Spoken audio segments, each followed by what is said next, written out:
में यार सुते राते में भतारा डबल ई गाड़ी चलाबै छै। दिने में यार सुते रातो में भतारा डबल ई गाड़ी चलाबै छै। गर्मी छै भरल एकरा बदन में हैवी मशीन बड़ी लागै छै। सबर की छौरी एहो पतर की छौरी तेसरो पे चहकरई चलाबै छै। ई गोरा की छौरी तेसरो पे चहकरई चलाबै छै। पतर की छौरी तेसरो पे चहकरई चलाबै छै। दिने में यार सुते रातो में भतारा डबल ई गाड़ी चलाबै छै। दिने में यार सुते रातो में भतारा डबल ई गाड़ी चलाबै छै। गर्मी छै भरल एकरा बदन में हैवी मशीन बड़ी लागै छै। सबर की छौरी एहो पतर की छौरी तेसरो पे चहकरई चलाबै छै। ई गोरा की छौरी तेसरो पे चहकरई चलाबै छै। पतर की छौरी तेसरो पे चहकरई चलाबै छै। बेतिया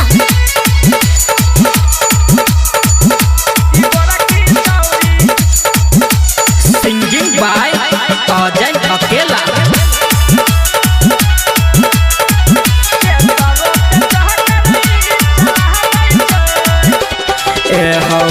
धेने छै कहर जवानी लगातार हो।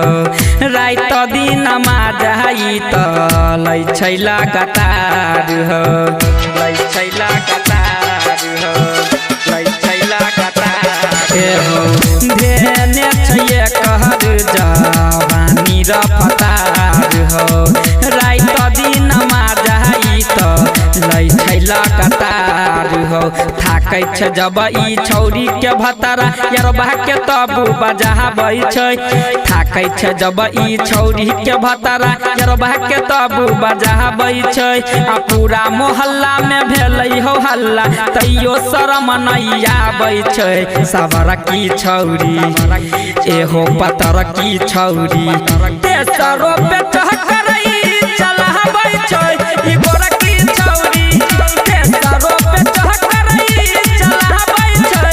हो मोटा की छौरी तेसरो पे चहकरई चलाबै छै। बेतिया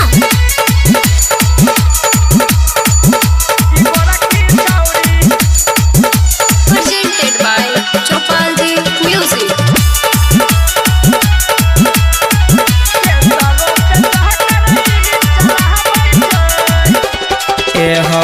नैहर से ससुरा तक नहीं करै लाज धाज हो। लागै छै के नाइस के रखतै पूरा ई समाज हो। पूरा ई समाज हो। पूरा ई समाज हो। नैहर से ससुरा तक नहीं करै लाज धाज हो। लागैया नाइस के रखतै पूरा ई समाज हो।